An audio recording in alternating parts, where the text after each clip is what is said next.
Imphal May 13 Pandam 2009 gi September thada nupi macha amada nattaba lamcha chatkhi haiba nupa ama additional sessions judge fast track court FTC crime against women CAW Manipur Beni ngangomna Chahi tara amadi sel oina lising tara fine oina thinanaba order takre. Section Trial CAW Case number 15 of 2017 order adu dappaliba wafam di convict takraba konsam poirei allies inautona taukiba minamba thabak adu gidamak IPC ki section 417 gi makhada thataru simple imprisonment leinana aduga IPC ki section 376 rape ki makhada mahakna langjakhiba maral adugi matung inna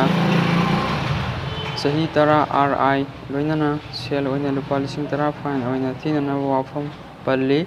karigumba fine asi thiba ngamdragana convict asi tha taru amaga sangtana simple imprisonment oina leigadabani hairi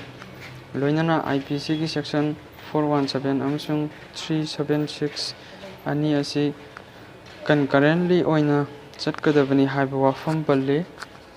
case asida prosecution gi maikaida lepkhiba advocate na maral leiba poireina chathakhiba crime asi Manipur amasung nupi singi mayokta chathabani haina lawi maram aduna mangonda khwaidagi chawba serak adu pigadabani haina court ta thamkhi aduga amaromda convict ki maikaida lepkhiba